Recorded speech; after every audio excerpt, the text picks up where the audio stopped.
wide-ranging regulations. Sorry to interrupt the honourable member. Her time has expired.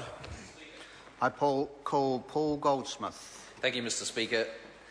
And it's my pleasure to speak on this bill. There is no question that the student loan scheme that this government inherited was excessively generous. It gave out money for free with very few checks and balances, just as so many other areas of government under the previous administration.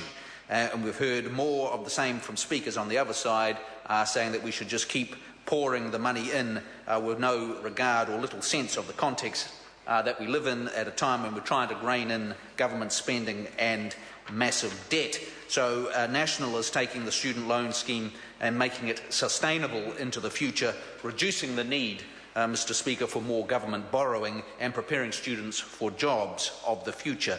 And our interest-free student loan scheme, let us not forget, is one of the most generous in the world, and we want to keep it that way and to have it as a sustainable scheme.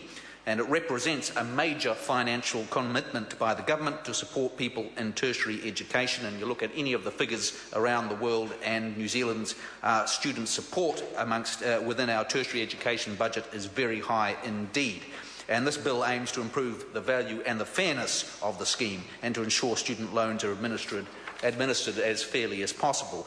And the result that we've seen is that of the scheme we inherited at the start of this government, that every dollar lent immediately was written down to 50 cents. And who paid it? Well, it was other taxpayers, many of whom are struggling in their own way.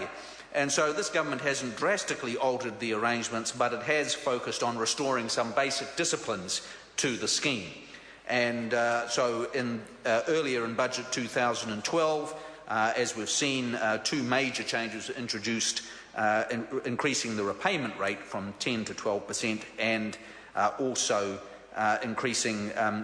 reducing the voluntary payment bonus, which was repealed. And this bill goes further and looks at the two main areas of defining income in a more broader sense to catch the full income that students may receive, and also to match information with Inland Revenue and the Customs Service. Now, this is all absolutely common sense, and we need to make sure that this information matching is done properly. Why do we do this? Because this is about people paying back their debts to other New Zealanders, and that's only fitting and proper.